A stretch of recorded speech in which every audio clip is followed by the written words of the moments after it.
Uma vida sem ética deve ser evitada não porque, como dizem os moralistas, o que não é um problema pensar assim, porque Deus me vê, mas porque ela dá muito trabalho não ter ética. Eu tenho um amigo que trai a esposa e me disse que ele tem que ter um cuidado com o WhatsApp, porque aquilo vai para a nuvem chove em algum lugar e tem que apagar, e dá memória RAM, e dá memória, tem que ter um domínio de hacker para poder eliminar. Porque uma mensagem no WhatsApp é que nem herpes, ela volta, você não sabe, ela reaparece. Este mesmo amigo me disse que quando vai a motel, leva mexerica, porque tem o cheiro de sabonete do motel, tem outro, então a mexerica tira tudo. Então ele tem que comprar a mexerica antes de ir para o motel.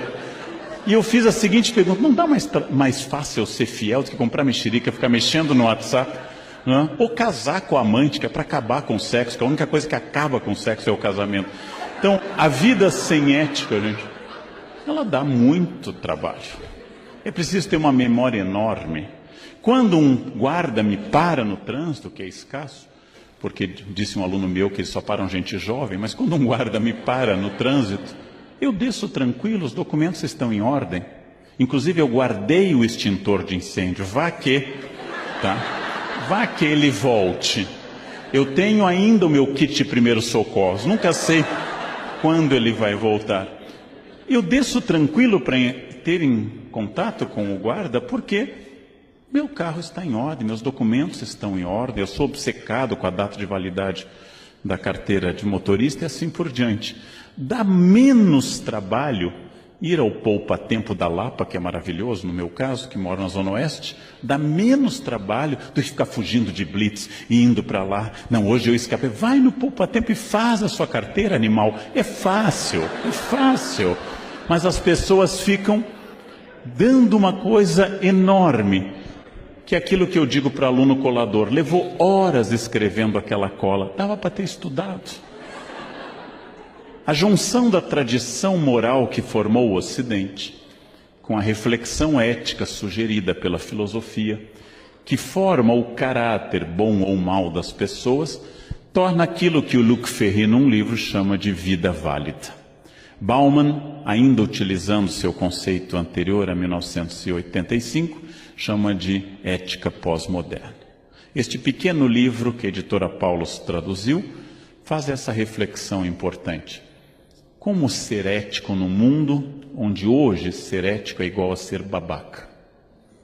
Como ser honesto no mundo onde desonestidade leva longe na carreira política?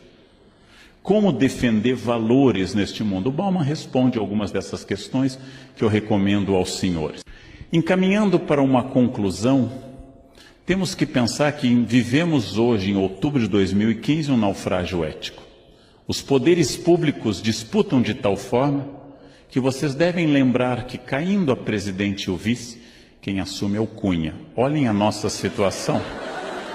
Se vocês não gostarem de Beelzebub, Satanás está esperando. Eu recomendaria, como lição de casa, que vocês estudassem a biografia do vice-presidente da Câmara, que é a opção que vem depois do Cunha. Para quem quiser se sentir deprimido mesmo hoje, estudem isso. As pessoas protestavam pela falta de ética colocando a camiseta da CBF e da FIFA e iam para a Paulista, duas instituições afogadas na falta de ética. E finalmente o mundo empresarial, porque de forma até positiva, é inédito no Brasil, nós paramos de falar da corrupção passiva, que é a do político, e passamos a tratar da corrupção ativa, que é a do empresário. Isso é muito importante. Começamos a perceber o outro elo, que o indivíduo e a sociedade agora podem ver com clareza essa ambiguidade possível. E lembrando aos senhores o que eu aprendi em Brasília dando essa palestra. Se nós temos hoje denúncias brutais sobre a Petrobras há um mês bateu o recorde de produção de petróleo no Brasil, 2,4 milhões de barris por dia. O que significa isso? Que a maioria da Petrobras é formada de trabalhadores como nós, dando um esforço titânico numas plataformas isoladas do mundo para que nós tenhamos chegado a esse número assombroso de 2,4 milhões de barris por dia. Ou seja, que nós ficamos olhando para as diretorias, esquecemos que aqui nessa sala, em todas as salas, o Brasil continua existindo, porque a maioria dos brasileiros é honesta, paga seus impostos, tenta evitar multas, quando leva a multa, paga suas multas e vive a sua vida em torno de trabalho, família e valores éticos. E isto é uma coisa que nós esquecemos porque nós passamos a confundir o Estado com a sociedade. Nós esquecemos deste detalhe. Sérgio Buarque trabalhou com a ideia de homem cordial, significando que o brasileiro funciona do ponto de vista muito passional ou muito emotivo. E eu vou buscar numa raiz um tema. Vou buscar numa raiz um tema que é a Carta de Caminha. Caminha escreveu o primeiro documento sobre o Brasil e ao final da Carta do Caminha, ele diz que a terra foi descoberta, das suas características, e diz o seguinte: ele pede ao rei que mande vir da ilha de São Tomé a Jorge de Osório, meu genro. Ele está pedindo ao rei um emprego para um familiar. Não é corrupção, porque no antigo regime não há concurso público. Ele não está infringindo uma regra. A única forma de ser contratado é a indicação real. Mas o Brasil começa com essa relação pessoal. Professor, o senhor vai tirar minha prova? Eu achei que nós éramos amigos.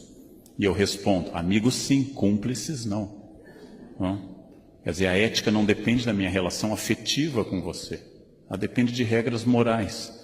Muitas vezes eu achei que o senhor gostasse de mim, eu gosto de você, mas eu odeio o deslize ético. É uma pergunta comum no Brasil. E para piorar, isto é muito importante nós termos claro.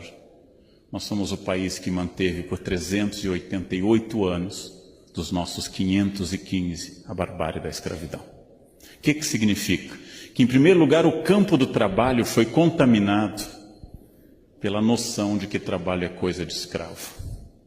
Até hoje, quando se sai para dar aula, alguém canta na sala dos professores, lê, lê, lê, lê, lê, a música da Isaura. Quem não lembra, anota que o tio fala depois disso também.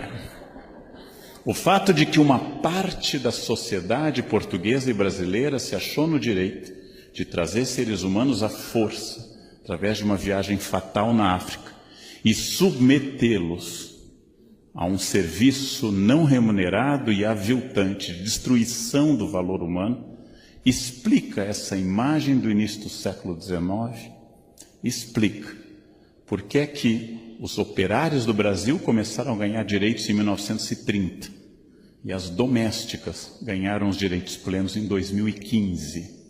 Fundo de garantia foi aprovado este ano. É a sobrevivência da barbárie da escravidão. É a sobrevivência da ideia denunciada de forma suave em filmes como Que Horas Que Ela Volta, com a Regina Casé, que eu recomendo aos senhores, denunciada essa desigualdade, essa desumanidade, que nós transformamos essa herança bárbara. Se um branco for às compras ou ao passeio, com dois outros seres humanos carregando, um levando o lanche atrás, uma senhora, e outro guarda-chuva, essa é uma ideia que marcou as relações de trabalho pela falta de ética até hoje. Então nós temos que superar uma herança específica do Brasil, que é a herança da escravidão, que é a ideia que possa haver seres humanos inferiores, que possa haver seres humanos pelos quais eu deva fazer luto e outros pelos quais eu não preciso fazer luto. Que uma chacina em Osasco não tem o peso se uma chacina que ocorresse no Oscar Freire. Nós continuamos contaminados por essa barbárie. Este é um dos defeitos éticos brasileiros, um dos mais graves. Nós selecionamos quais os seres humanos pelos quais é digno fazer luto ou não fazer luto. Isso tem a ver com essa tradição. Para piorar, é muito difícil trabalhar num país onde, segundo tanto da Mata como Richard Morse, nós afastamos o significado do significante na fala. Em outras palavras, onde a pessoa que me diz, eu vou estar chegando tipo umas 9, seja qualquer coisa entre 9 e a segunda vinda de Jesus, ou seja, que eu não tenha a menor ideia a esse respeito. O fato de que nossa fala não contém ação concreta, Quem pode fazer esse relatório? Ela não contém ação concreta, é uma grande questão. E o problema eterno, o mais grave, aquele que mais nós devíamos deter, é o duplo discurso de exigência ética absoluta para os outros, especialmente para os governantes, o que é correto, mas uma frouxidão absoluta com a exigência da minha ética. Ou seja, a ética dos outros é uma ética duríssima, a minha ética é uma ética frouxa. Quando eu começar a pensar objetivamente, que é muito grave, talvez seja a coisa mais grave, alguém desviar dinheiro público para benefício privado, é menos grave, mas continua sendo grave, estacionar na vaga de idoso ou de cadeirante. É menos grave, prejudica menos gente, mas continua sendo um deslize ético. É muito grave furar a fila. É muito grave comprar carteira de estudante para ter direito à meia entrada. É muito grave fazer essas coisas. Não é a coisa mais grave do mundo. A podridão política tira dinheiro da merenda escolar para o apartamento em Miami. Isto é o limite da barbárie. Por que ser ético? Por que seguir a ética? Por que tentar ser bom? Por que implantar normas? Talvez o mais fácil seja respondendo com países onde a resposta foi não, que é a Síria. A Síria deu não a essas respostas. Não quero dialogar com você, não quero estabelecer contato ético, não respeito seu direito à existência. Resultado, a população inteira da Síria está se jogando no mar, porque não é mais possível ficar em terra. Este ponto de barbárie é a falência da ética. Não cabe ao governo implantar o paraíso, cabe ao governo evitar o inferno. É a frase de João Pereira Coutinho num livro conservador. Não cabe a cada um de nós implantar o paraíso no mundo.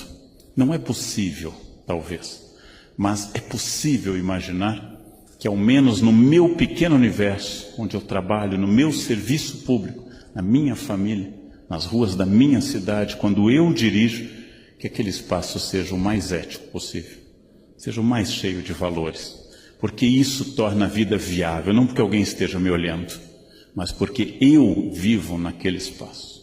E esta é a grande questão ética, é o grande desafio que, com esperança, eu noto neste momento brasileiro. Nós estamos num desafio ético enorme e na chance de mudar tudo.